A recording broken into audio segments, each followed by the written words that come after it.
जय श्री कृष्णा। राधे राधे। आज हम सुनेंगे बृहस्पतिवार व्रत कथा। बोलिए विष्णु भगवान की जय हो, बृहस्पति देव भगवान की जय हो। एक समय की बात है, भारतवर्ष में एक प्रतापी और दानी राजा राज्य करता था। वह नित्य प्रतिदिन गरीबों और ब्राह्मणों की सहायता करता, लेकिन ये सब बातें उसकी रानी को अच्छी नहीं लगती। वह न गरीबों को दान देती, न भगवान का पूजन करती, और राजा को भी पूजा पाठ और दान देने से मना करती।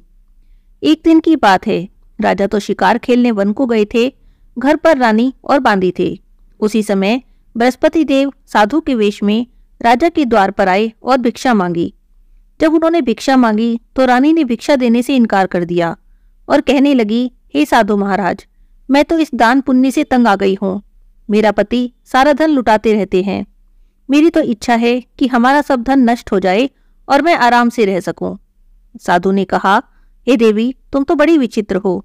संतान और धन से तो कोई भी दुखी नहीं होता, इसे तो सभी चाहते हैं। पुत्र और लक्ष्मी तो पापी के घर में भी होनी चाहिए। यदि तुम्हारे पास धन अधिक है तो भूखे मनुष्य को भोजन कराओ, प्यासों के लिए प्याऊ बनवाओ, मुसाफिरों के लिए धर्मशाला खुलवाओ। जो निर्धन अपनी कुंवारी कन्या का विवाह नहीं करा सकते, उनका विवाह करा दो। और भी ऐसे बहुत से काम हैं जिन्हें करने से तुम्हारा यश लोक परलोक में फैलेगा। पर रानी पर इस उपदेश का कोई भी प्रभाव नहीं पड़ा और वे कहने लगी, महाराज, मुझे कुछ न समझाएं। मुझे ऐसे धन की आवश्यकता नहीं जिसे हर जगह बांटती फिरूं। तब साधु ने कहा, यदि तुम्हारी ऐसी ही इच्छा है तो ऐसा ही होगा। तुम ऐसा करना कि बृहस्पतिवार को घर लीपकर पीली मिट्टी से अपना सिर धोना, स्नान करना, भट्टी चढ़ाकर कपड़े धोना। ऐसा करने से तुम्हारा सब धन नष्ट हो जाएगा। और इतना कहकर साधु देवता वहां से चले गए। साधु के कहे अनुसार रानी ने अभी केवल 3 बृहस्पतिवार तक ही किया था कि उसकी सारी धन संपत्ति नष्ट हो गई। अब तो भोजन के लिए भी राजा का परिवार तरसने लगा। तब एक दिन राजा ने रानी से कहा, हे रानी, तुम यहीं पर रहो, मैं दूसरे देश को जाता हूँ। यहाँ पर सभी मनुष्य मुझे जानते हैं, इसीलिए मैं कोई छोटा काम भी नहीं कर सकता। ऐसा कहकर राजा तो परदेश में चला गया। वहां जाकर जंगल से लकड़ी काट कर लाता और शहर में बेचता। इस तरह से अपना जीवन व्यतीत करने लगा। इधर राजा के प्रदेश जाते ही रानी और दासी बहुत दुखी रहने लगी। एक बार रानी और दासी को 7 दिन तक बिना भोजन के रहना पड़ा। तो रानी ने अपनी दासी से कहा, हे दासी, यहाँ पास ही के नगर में मेरी बहन रहती है। वह बड़ी धनवान है। तू उसके पास जा और वहां से कुछ मांग ला। थोड़े समय के लिए गुजर बसर हो जाएगी। दासी रानी की बहन के पास गई। उस दिन गुरुवार का दिन था और रानी की बहन उस समय बृहस्पतिवार व्रत की कथा सुन रही थी। दासी ने रानी की बहन को अपनी रानी का संदेश दिया, लेकिन रानी की बहन ने कोई भी उत्तर नहीं दिया। जब दासी को रानी की बहन से कोई उत्तर नहीं मिला तो वह बहुत दुखी हुई और उसे गुस्सा भी आया। वो वापस आ गई। दासी ने वापस आकर रानी को सारी बात बता दी। सुनकर रानी ने अपने भाग्य को कोसा। उधर रानी की बहन ने सोचा कि मेरी बहन की दासी आई थी, पर मैं उससे नहीं बोली। बेचारी बहुत दुखी हुई होगी। ऐसा सोचकर, कथा को सुनकर और पूजन समाप्त करके वह अपनी बहन के घर आई और कहने लगी, हे बहन, मैं बृहस्पतिवार का व्रत कर रही थी। तुम्हारी दासी मेरे घर आई, पर जब तक कथा होती है तब तक ना उठते हैं और ना ही बोलते हैं, इसीलिए मैं नहीं बोली। कहो दासी, तुम क्यों गई थी? तब रानी ने कहा, बहन, तुमसे क्या छिपाऊं, हमारे घर में खाने को अनाज नहीं था। और ऐसा कहते कहते रानी की आंखें भर आई। उसने दासी को पिछले 7 दिन से भूखे रहने की सारी बात बता दी। रानी की बहन बोली, देखो बहन, भगवान बृहस्पति देव सबकी मनोकामना पूरी करते हैं। अंदर जाकर देखो, शायद तुम्हारे घर में भी अनाज रखा हो। पहले तो रानी को विश्वास नहीं हुआ, पर जब बहन ने बार बार कहा तो उसने दासी को अंदर भेजा। दासी को सचमुच अनाज से भरा एक घड़ा मिल गया। यह देखकर दासी को बड़ी हैरानी हुई। तब दासी रानी से कहने लगी, हे रानी, देखो, जब हमको भोजन नहीं मिलता तो हम रोज ही व्रत करते हैं। क्यों न इनसे व्रत और कथा की विधि पूछ लें, ताकि हम भी व्रत कर सकें। तब रानी ने अपनी बहन से बृहस्पतिवार के व्रत के बारे में पूछा। तब उसकी बहन कहने लगी कि बृहस्पतिवार के व्रत में चने की दाल और मुनक्का से भगवान विष्णु का केले की जड़ में पूजन करें, दीपक जलाएं, व्रत कथा सुनें और पीला भोजन करें। इससे बृहस्पति भगवान प्रसन्न होते हैं। व्रत और पूजा की विधि बताकर रानी की बहन तो अपने घर चली गई। 7 दिन बाद जब गुरुवार आया तो रानी और दासी ने व्रत रखा। गुड़साल में जाकर चना और गुड़ बीन लाई। उससे केले की जड़ में भगवान विष्णु का पूजन किया। अब भोजन पीला कहाँ से आए, इस बात को लेकर दोनों बड़ी दुखी थी, पर क्योंकि उन्होंने व्रत रखा था इसीलिए बृहस्पति देव उनसे प्रसन्न थे। एक साधारण व्यक्ति का रूप धारण कर 2 थालों में सुंदर पीला भोजन लेकर आए और दासी को भोजन दे दिया। भोजन पाकर दासी बड़ी प्रसन्न हुई। रानी के साथ मिलकर उसने भोजन किया। उसके बाद तो वे हर गुरुवार को व्रत और पूजन करने लगी। बृहस्पति भगवान की कृपा से उनके पास बहुत धन संपत्ति हो गई। रानी पहले की तरह ही आलस्य करने लगी। तब दासी ने कहा, देखो रानी, तुम पहले भी इसी तरह आलस्य करती थी। तुम्हें धन के रखने में कष्ट होता था, इसी कारण सारा धन नष्ट हो गया। अब बृहस्पति भगवान की कृपा से धन मिला है, तुम फिर से आलस्य करती हो। रानी को समझाते हुए दासी ने कहा, बड़ी मुसीबतों के बाद हमने यह धन पाया है, इसीलिए हमें दान पुण्य करना चाहिए। भूखे मनुष्यों को भोजन कराओ, धन को शुभ धन कर्मों में खर्च करो, जिससे तुम्हारे कुल का यश बढ़ेगा, स्वर्ग की प्राप्ति होगी और पितृ प्रसन्न होंगे। दासी की बात मानकर रानी अपना धन शुभ कार्यों में खर्च करने लगी, जिससे पूरे नगर में उसका यश फैलने लगा। उधर राजा एक दिन दुखी होकर जंगल में पेड़ के नीचे बैठकर रोने लगा। अपनी दशा को याद करके व्याकुल होने लगा। बृहस्पतिवार का दिन था। उसे रोता देखा तो निर्जन वन में एक साधु प्रकट हुए। साधु के वेश में स्वयं बृहस्पति देवता थे।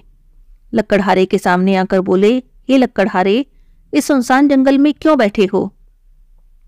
लक्कड़हारे ने अपने दोनों हाथ जोड़ लिए, प्रणाम किया और कहा, महात्मा जी, आप तो सब कुछ जानने वाले हो, अब मैं आपसे क्या कहूँ? और इतना कहकर रोने लगा और साधु को सारी बात बता दी। तब साधु बाबा ने कहा कि तुम्हारी पत्नी ने बृहस्पतिवार के दिन बृहस्पति भगवान का अनादर किया था, जिससे रुष्ट होकर उन्होंने तुम्हारी ये दशा कर दी। अब तुम चिंता को दूर करके मेरे कहने पर चलो, तुम्हारे सब कष्ट दूर हो जाएंगे। भगवान तुम्हें पहले से भी अधिक संपत्ति देंगे। तुम बृहस्पतिवार के दिन कथा किया करो। 2 पैसे के चने मुलक्का लाकर उसका प्रसाद बनाओ। शुद्ध जल को लोटे में शक्कर मिलाकर अमृत तैयार करो। कथा के बाद सारे परिवार और सुनने वाले प्रेमियों में अमृत और प्रसाद बांटकर खुद भी ग्रहण करो। ऐसा करने से भगवान तुम्हारी सभी मनोकामना पूरी करेंगे। साधु के वचन सुनकर लक्कड़हारा कहने लगा, हे प्रभु, मुझे लकड़ी बेचकर इतना पैसा नहीं मिलता कि भोजन करने के बाद कुछ बचा सकूं। मैंने रात में अपनी स्त्री को व्याकुल देखा है। मेरे पास कुछ भी नहीं जिससे उसकी खबर तो मंगा सकूं, और फिर मैं बृहस्पतिवार के दिन कौन सी कहानी कहूं ये भी मुझे नहीं पता। साधु बाबा ने कहा कि तुम किसी बात की चिंता मत करो। बृहस्पतिवार के दिन तुम रोजाना की तरह लकड़ी लेकर शहर को जाओ। तुमको रोज से दुगना धन प्राप्त होगा, जिससे तुम भली भांति भोजन भी कर लोगे और बृहस्पति देव की पूजा का सामान भी आ जाएगा। और बृहस्पतिवार की कहानी इस प्रकार से है। प्राचीन काल में एक ब्राह्मण रहता था। वह बहुत ही निर्धन था। उसके कोई संतान नहीं थी। उसकी स्त्री बहुत मलिनता के साथ रहती। वह स्नान न करती, किसी देवता का पूजन न करती। इससे ब्राह्मण देवता बड़े दुखी थे। बेचारे बहुत कुछ कहते, पर उसका कोई परिणाम न निकला। भगवान की कृपा से ब्राह्मण की स्त्री के कन्या रूपी रत्न पैदा हुआ।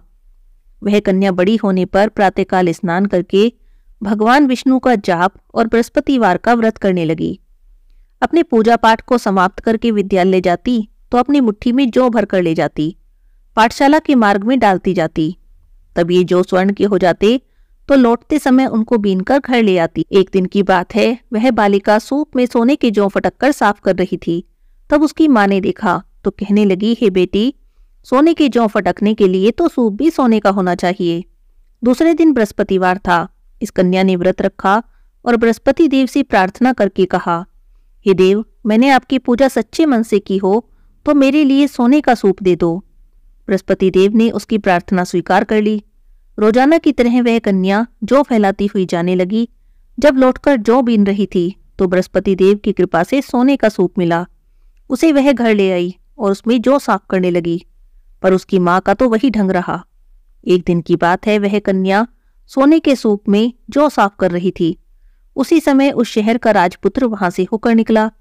इस कन्या के रूप और कार्य को देखकर मोहित हो गया।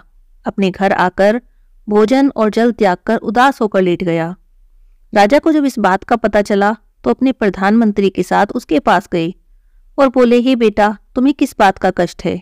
क्या किसी ने तुम्हारा अपमान किया है या और कोई कारण है? मुझसे कहो, मैं वही कार्य करूंगा जिससे तुम्हें प्रसन्नता हो। अपने पिता की राजकुमार ने बातें सुनी तो वह कहने लगा, मुझे आपकी कृपा से किसी बात का दुख नहीं है, किसी ने मेरा अपमान नहीं किया, पर मैं उस लड़की से विवाह करना चाहता हूं जो सोने के सूप में जौ साफ कर रही थी। यह बात सुनकर तो राजा आश्चर्य में पड़ गया और कहने लगा, हे बेटा, इस तरह की कन्या का पता तुम ही बताओ, मैं उसके साथ तुम्हारा विवाह अवश्य ही करवा दूंगा। तब राजकुमार ने लड़की के घर का पता बता दिया। मंत्री उस लड़की के घर गए और ब्राह्मण देवता को सभी हाल बताया। ब्राह्मण देवता राजकुमार के साथ अपनी कन्या का विवाह करने के लिए तैयार हो गए। विधि के अनुसार ब्राह्मण की कन्या का विवाह राजकुमार के साथ हो गया। कन्या के घर से जाते ही पहले की भांति ब्राह्मण देवता के घर में गरीबी का निवास हो गया। अब तो भोजन के लिए भी अन्न बड़ी मुश्किल से मिलता था। एक दिन दुखी होकर ब्राह्मण देवता अपनी पुत्री के पास गए। बेटी ने पिता की दुखी अवस्था को देखा और अपनी माँ का हाल पूछा। तब ब्राह्मण ने सभी हाल कह दिया। कन्या ने बहुत सा धन देकर अपने पिता को विदा कर दिया। इस तरह से ब्राह्मण का कुछ समय सुख से बीत गया। कुछ दिन बाद फिर से वही हाल हो गया। ब्राह्मण फिर से अपनी कन्या के यहाँ गया और सब हाल कहा तो लड़की कहने लगी, हे पिताजी, आप माताजी को यहीं लिवा लाओ, मैं उन्हें विधि बता दूंगी जिससे गरीबी दूर हो जाए। तब ब्राह्मण देवता अपनी स्त्री को साथ लेकर पहुंचे तो बेटी अपनी माँ को समझाने लगी, देखो माँ, तुम प्रातःकाल प्रथम स्नान आदि करके भगवान विष्णु का पूजन किया करो, सब दरिद्रता दूर हो जाएगी। पर उसकी माँ ने उसकी एक भी बात नहीं मानी। अगले दिन सुबह उठी तो अपनी पुत्री के बच्चों की झूठन को खा लिया। ऐसा देखकर पुत्री को बहुत गुस्सा आया। उसने रात को कोठरी से सभी सामान निकाल दिया और अपनी माँ को उसमें बंद कर दिया। प्रातःकाल उसमें से निकाला और स्नान आदि करा के पाठ करवाया तो माँ की बुद्धि भी ठीक हो गई। वह प्रत्येक बृहस्पतिवार का व्रत रखने लगी और विष्णु भगवान की पूजा करने लगी। इस व्रत के प्रभाव से उसके माँ बाप बड़े ही धनवान और पुत्रवान हो गए। बृहस्पति जी के प्रभाव से इस लोक के सभी सुखों को भोगकर स्वर्ग को प्राप्त हुए। बोलिए विष्णु भगवान की जय हो, बृहस्पति देव भगवान की जय हो। इस तरह से पूजा की विधि बताकर और कथा बताकर साधु बाबा वहां से अंतर्ध्यान हो गए। धीरे धीरे समय बीता। बृहस्पतिवार का दिन आया। लकड़हारा जंगल से लकड़ी काटकर शहर में बेचने गया। उस दिन उसे और दिन से अधिक पैसा मिला। राजा ने चना गुड़ आदि लाकर गुरुवार का व्रत किया। उस दिन से उसके सभी कलेश दूर हो गए। पर जब दोबारा गुरुवार का दिन आया तो बृहस्पतिवार का व्रत करना भूल गया। इस कारण बृहस्पति भगवान नाराज हो गए। उस दिन नगर के राजा ने विशाल यज्ञ का आयोजन किया। शहर में घोषणा करा दी कि कोई भी मनुष्य अपने घर में भोजन नहीं बनावे, न आग जलावे, सारी जनता मेरे यहाँ भोजन करने आए, और इस आज्ञा को जो न मानेगा उसे फांसी की सजा दी जाएगी। इस तरह की घोषणा संपूर्ण नगर में करवा दी गई। राजा की आज्ञा से शहर के सभी लोग भोजन करने गए। लकड़हारा देर से पहुंचा, इसीलिए राजा उसे अपने साथ घर ले गए और ले जाकर भोजन करा रहे थे तो रानी की दृष्टि उस खूंटी पर पड़ी जिस पर उसका हार लटका हुआ था। वह वहां पर दिखाई नहीं दिया। तब रानी ने निश्चय किया कि मेरा हार इसी मनुष्य ने चुराया है। उसी समय सिपाही बुलाकर उसे कारागार में डलवा दिया। जब लकड़हारा कारागार में पड़ गया तो बहुत दुखी हो गया और सोचने लगा, ना जाने कौन से पूर्व जन्म के कर्म से मुझे इतना दुख प्राप्त हो रहा है। उन्हीं साधु को याद करने लगा जो जंगल में मिले थे। उसी समय तत्काल बृहस्पति देव साधु के रूप में प्रकट हुए और उसकी दशा देखकर कहने लगे, अरे मूर्ख, तूने बृहस्पतिवार का व्रत नहीं किया, इसी कारण तेरे लिए यह दुख प्राप्त हुआ है। अब तू चिंता मत कर। बृहस्पतिवार के दिन कारागार के दरवाजे पर 4 पैसे पड़े मिलेंगे। उनसे तो बृहस्पति देव की पूजा करना, तेरे सभी कष्ट दूर हो जाएंगे। बृहस्पतिवार के रोज उसे 4 पैसे मिले। लकड़हारे ने कथा कही और उसी रात्रि को बृहस्पति देव ने नगर के राजा को स्वप्न में कहा, हे राजा, तुमने जिस आदमी को कारागार में बंद किया है वह निर्दोष है, वह राजा है, उसे छोड़ देना। रानी का हार उसी खूंटी पर लटका है। अगर तू ऐसा नहीं करेगा तो मैं तेरे राज्य को नष्ट कर दूंगा। इस तरह के रात्रि स्वप्न को देखकर राजा प्रातःकाल उठा और खूंटी पर हार देखकर लकड़हारे को बुलाकर क्षमा मांगी। योग्य सुंदर वस्त्र आभूषण देकर उसे विदा कर दिया। बृहस्पति देव की आज्ञा से लकड़हारा अपने नगर को चल दिया। राजा जब अपने नगर के निकट पहुंचा तो बड़ा आश्चर्यचकित हुआ। नगर में तो पहले से अधिक बाग, तालाब, कुएं, बहुत सी धर्मशाला और मंदिर बने थे। तब राजा ने पूछा, ये किसके बाग और धर्मशाला हैं? तब नगर के सभी लोग कहने लगे, ये तो सब रानी और बांदी के हैं। राजा को बड़ा आश्चर्य हुआ और गुस्सा भी आया। जब रानी ने खबर सुनी कि राजा आ रहे हैं तो उन्होंने दासी से कहा, दासी देखो, राजा हमें कितनी बुरी हालत में छोड़कर गए थे। वे हमारी ऐसी हालत देखकर लौट न जाएं, इसीलिए तुम दरवाजे पर खड़ी हो जाओ। आज्ञा के अनुसार दासी दरवाजे पर खड़ी हो गई। राजा आए तो उन्हें अपने साथ लिवा लाई। तब राजा ने क्रोध करके अपनी रानी से पूछा, बताओ ये धन तुम्हें कैसे प्राप्त हुआ? तब उन्होंने कहा, हमें यह सब धन बृहस्पति देव के व्रत के प्रभाव से प्राप्त हुआ है। तब राजा ने निश्चय किया कि 7 रोज बाद तो सभी बृहस्पति देव का पूजन करते हैं, पर मैं प्रतिदिन दिन में 3 बार कहानी कहूंगा और रोज व्रत करूंगा। अब तो हर समय राजा के दुपट्टे में चने की दाल बंधी रहती। राजा दिन में 3 बार कहानी कहता। एक रोज राजा ने सोचा कि चलो अपनी बहन के यहाँ मिलकर आते हैं। इस तरह का निश्चय कर राजा घोड़े पर सवार हो अपनी बहन के यहाँ चलने लगा। मार्ग में उसने देखा कि कुछ आदमी एक मुर्दे को लिए जा रहे हैं। उन्हें रोककर राजा कहने लगा, अरे भाइयों, मेरी बृहस्पति देव की कथा सुन लो। वे कहने लगे, लो, हमारा तो आदमी मर गया है, इसे अपनी कथा की पड़ी है। पर कुछ आदमी बोले, अच्छा कहो, हम तुम्हारी कथा भी सुन लेंगे। राजा ने दाल निकाली। जब कथा आधी हुई तो मुर्दा हिलने लग गया, और जब कथा समाप्त हो गई तो राम राम करके वह मनुष्य उठकर बैठ गया। राजा आगे चल दिया। आगे मार्ग में एक किसान खेत में हल चलाता मिला। राजा ने उसे देखा तो उससे कहने लगा, अरे भैया, मेरी बृहस्पति देव की कथा सुन लो। किसान बोला, जब तक मैं तेरी कथा सुनूंगा तब तक तो 4 हरैया जोत लूंगा। जा, तू अपनी कथा किसी और को सुनाना। तब राजा आगे चलने लगा। राजा के हटते ही बैल पछाड़ खाकर गिर गए। किसान के पेट में बड़ी जोर से दर्द होने लगा। उसी समय उसकी माँ रोटी लेकर आई। जब उसने देखा तो अपने बेटे से सब हाल पूछा। बेटे ने सारी बात बता दी। बुढ़िया दौड़ी दौड़ी घुड़सवार के पास गई और बोली, मैं तेरी कथा सुनूंगी, तू अपनी कथा मेरे खेत पर चलकर कहना। राजा ने बुढ़िया के खेत पर जाकर कथा कही। उसे सुनते ही बैल उठ खड़े हुए और किसान के पेट का दर्द भी बंद हो गया। करते करते राजा अपनी बहन के घर पहुंच गया। बहन ने भाई की खूब मेहमानी की। दूसरे रोज प्रातःकाल राजा जगा तो देखने लगा कि सब लोग भोजन कर रहे हैं। तब राजा ने अपनी बहन से कहा, ऐसा कोई मनुष्य हो जिसने भोजन न किया हो तो मेरी बृहस्पतिवार की कथा सुन ले। बहन बोली, भैया, ये देश तो ऐसा ही है, यहाँ पहले लोग भोजन करते हैं, बाद में और कुछ काम करते हैं, पर अगर कोई पड़ोस में हो तो मैं देखाऊं।